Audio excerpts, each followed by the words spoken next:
అసలు ఇలాంటి సినిమాలు తీయకూడదని చెప్తానండి నేనైతే. యూత్‌కి చాలా రాంగ్ మెసేజు అండ్ చాలా అంటే యూత్ చాలా వరకు పెళ్ళిళ్ళకి కూడా దూరంగా ఉండిపోవడానికి కారణం ఇలాంటి సినిమాలని నేను అనుకుంటున్నాను. ఓకే. మేము చిన్నప్పుడు రామాయణము, మహాభారతము ఇలాంటికి ఇతిహాసాలకి చరిత్రలకు సంబంధించినటువంటి సినిమాలు వచ్చేవి. ఒకవేళ లవ్ స్టోరీస్ వచ్చినా కూడా కొంచెం అర్థం ఉండేలా వచ్చేవి. ఫర్ ఎగ్జాంపుల్ మా కాలంలో వచ్చినటువంటి నువ్వే కావాలి కావచ్చు, నువ్వు నేను కావచ్చు, ఇలాంటి సినిమాలు వచ్చాయి మా కాలంలో కూడా, కాదని చెప్పను. సో వాటిలో ఎక్కడి వరకు చూపించాలి, లవ్ వరకు మాత్రమే చూపించి సమాజానికి సంబంధించి కొంచెం మంచి మెసేజ్. లవ్ తప్పు అనేది ఎవ్వరు అనరు. బట్ బియాండ్ లవ్ ఏదైతే చిన్నపిల్లలు చూస్తారు సినిమాలు, ముసలి వాళ్ళు చూస్తారు, ఆడవాళ్ళు చూస్తారు. బట్ మొన్న నేను అంటే ప్రొడ్యూసర్ నాగవంశీ గారికి కూడా నేను ఒక చిన్న విషయం చెప్పాలనుకుంటున్నాను మీ ఛానల్ ద్వారా. దయచేసి ఆ మ్యాడ్ స్క్వేర్ లాంటి సినిమాలు చేయకండి. ఏదో కామెడీ కోసం అనేసి మరీ బూతుల్ని వాడడము ఇవన్నీ కూడా చాలా ఎబ్బెట్టుగా. లైక్ నా పక్కన ఒక ఫ్యామిలీ వచ్చారు. వాళ్ళు కాసేపు బాగానే అంటే కొంతవరకు ఏదో కామెడీని ఎంజాయ్ చేశారు, కానీ కొన్ని పదాలు వచ్చినప్పుడు చాలా దారుణంగా వాళ్ళు అప్పటి నుంచి ఇంకా సైలెంట్ అయిపోయారు. కామెడీ వచ్చినప్పుడు కూడా రియాక్ట్ కాలేనటువంటి ఒక పరిస్థితి. కాబట్టి అసలు చేయట్లేదు. ఫ్యామిలీస్ చేయడమే కాదు, సినిమా అనేది ఒక మంచి మాధ్యమం అండి. అంటే సినిమా మనకి ఇప్పుడు ఫర్ ఎగ్జాంపుల్ సినిమాలో ఒక హీరో ఒక మంచి షర్ట్ వేసుకుంటే అదే మోడల్ షర్టు కొన్ని లక్షల మంది వేసుకుంటారు. కొన్ని లక్షల మంది అంటే సినిమాని ఫాలో అవుతారు.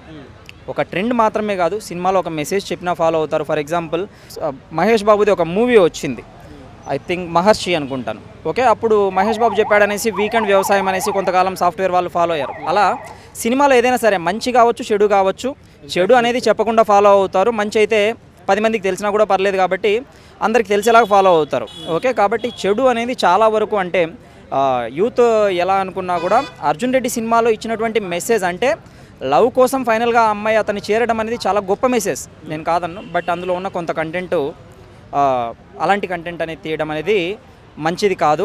అలాగే ఇప్పుడు హాయ్ నాన్న సినిమా వచ్చింది, మొన్న యానిమల్ సినిమా వచ్చింది. రెండు నాన్న ఎమోషన్స్కి సంబంధించినవి. హాయ్ నాన్న ఎమోషనే, యానిమల్ సినిమా కూడా నాన్న ఎమోషనే.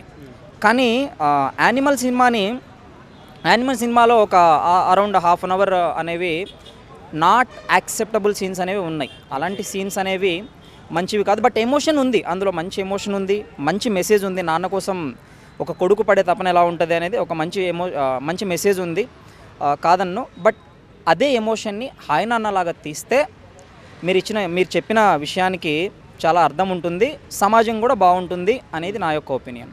అవునండి, చాలా వరకు ఈ మధ్య వస్తున్నటువంటి సినిమాలన్నీ కూడా, ఈవెన్ మొన్న జాక్ నేను సినిమా చూడలేదు కానీ వాస్తవంగా ట్రైలర్ చూసి సినిమాకి వెళ్ళకూడదని డిసైడ్ అయిపోయాను. Okay, so I don't like that kind of movies. Okay, so రీసెంట్గా ప్రదీప్ మాస్టర్ గారు కూడా ఒక సినిమా చేశారు, అక్కడ మూవీ. అది నేను చూడలేదండి. సినిమాలపైన నేను ఈ మధ్యన వస్తున్నటువంటి సినిమాలపైన ఐఎమ్ లీస్ట్ ఇంట్రెస్టెడ్. బట్ మంచి టాక్ ఉండి ఫ్యామిలీతో చూడదగ్గ సినిమా అంటే తప్పకుండా వెళ్తాను, తప్పకుండా వెళ్తాను. బ్రదర్ ఏమంటారు, రీసెంట్గా మనం చూసినట్టయితే ఎక్కడ చూసినా కూడా పవన్ కళ్యాణ్ గారు ఎక్కడ వెళ్ళినా కూడా అభివృద్ధి మంచిగా ఉందని చెప్పేసి ఇప్పుడు డిప్యూటీ సీఎంగా ఉన్నారు. దాని వారి గురించి మాట్లాడాలంటే ఏం చెప్తారన్న? Pawan Kalyan as a deputy CM మాది ఆంధ్రానే అండి. ఒక డిప్యూటీ సీఎంగా మాది కడప అండి, జగన్మోహన్ రెడ్డి గారి సొంత జిల్లా మాది. ఓకే, సో పవన్ కళ్యాణ్ గారు లాంటి వాళ్ళు డిప్యూటీ సీఎంగా ఉండటము మనలాగా ఇలా సిటీలో తిరిగే వాళ్ళకంటే కూడా ఎక్కడో అంటే ఎక్స్పోజర్ లేకుండా, బాహ్య ప్రపంచానికి తెలియకుండా ఎక్కడో మారుమూల గ్రామాల వాళ్ళకి ఒక వరం అయిపోయింది ఆయన డిప్యూటీ సీఎంగా ఉండటము. ఏంటి అంటే మారుమూల గ్రామాలకు వెళ్ళిపోయి ఆయన వచ్చేసి వాళ్ళకి రోడ్ల దగ్గర నుంచి అన్ని మౌలిక సదుపాయాలపైనటువంటి ఫోకస్ పెట్టడం అనేది, మనలాంటి వాళ్ళకి మనం ఏదో ఒక చోట వాయిస్ రేజ్ చేస్తే తప్పకుండా ఇప్పుడు కాకపోయినా 2-3 నెలలకైనా ప్రాబ్లమ్స్ సాల్వ్ అవుతాయి. కానీ కొన్ని దశాబ్దాల పాటు వాళ్ళకి రోడ్లు లేని చోట రోడ్లు వేయించడము, ఇలాంటి పనులు ఏవైతే చేస్తున్నారో అది చాలా ఎక్స్ట్రాడినరీగా ఉంది.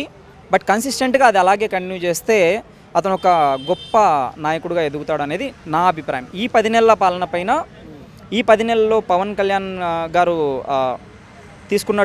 చేస్తున్నటువంటి పనులపైన నా యొక్క వ్యక్తిగత అభిప్రాయం అయితే చాలా మంచిగా చేస్తున్నాడు. ఎన్డీఏ కూటమి అంటే అది మనము అంటే ఫ్యూచర్ మనం చెప్పలేం, కానీ యాజ్ ఆఫ్ నవ్వు పవన్ కళ్యాణ్, చంద్రబాబు గారు అయితే రాష్ట్రాన్ని ముందుకు తీసుకెళ్ళాలి అంటే ఒక 10-15 ఏళ్ళు ఇద్దరు కలిసి ఉండాలి అనే ఒక అభిప్రాయంతో గట్టిగా ఉన్నట్లుగా అనిపిస్తుంది.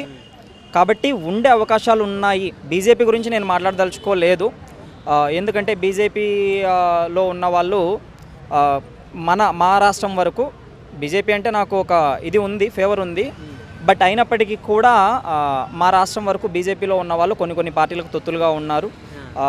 పొత్తును విడదీయాలి అనుకునే వాళ్ళు కూడా కొందరు ఉన్నారు. కాబట్టి బీజేపీ గురించి నేను మాట్లాడదలుచుకోలేదు. వీళ్ళిద్దరూ అయితే చాలా గట్టిగా ఒక 10-15 ఏళ్ల పాటు రాష్ట్రాన్ని ప్రగతి పదంలో నడిపించాలి అనేసి చాలా గట్టిగా ఉన్నారండి.